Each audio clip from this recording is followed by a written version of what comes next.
Pasien COVID-19 yang dirawat di Rumah Sakit Umum Cut Mutia, Aceh Utara kembali meningkat sejak 2 hari terakhir.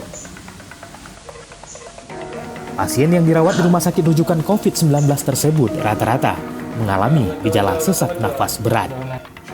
Saat ini pihak rumah sakit merawat sebanyak 17 pasien yang rata-rata memiliki gejala berat. Sementara untuk warga yang terkonfirmasi positif COVID-19 dengan gejala ringan, hanya dianjurkan untuk menjalani isolasi mandiri saja. Humas RSUCM Aceh Utara Jalaluddin mengatakan, peningkatan jumlah pasien COVID-19 berdampak pada jumlah tempat tidur pasien yang hampir penuh. Karena pihak rumah sakit hanya menyiapkan sebanyak 25 tempat tidur, baik di ruang ricu maupun Pinere.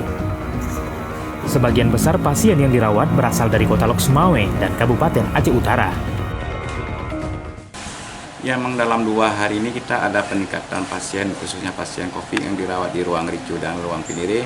Hari ini ada kita rawat di kedua ruangan itu ada 17 pasien. Tapi secara statistik kita lihat secara angka insiden dalam 2 hari ini ada peningkatan.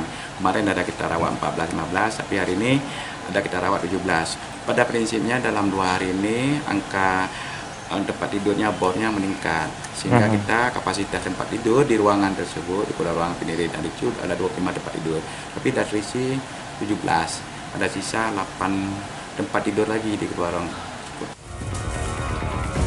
Selama ditunjuk sebagai rumah sakit rujukan pasien COVID-19 oleh Kementerian Kesehatan, Rumah Sakit Umum Cut Mutia Aceh Utara telah merawat sebanyak 487 pasien COVID-19 dan 87 pasien diantaranya dinyatakan meninggal dunia. Sementara sebanyak 80 tenaga kesehatan di rumah sakit rujukan COVID-19 tersebut ikut terpapar.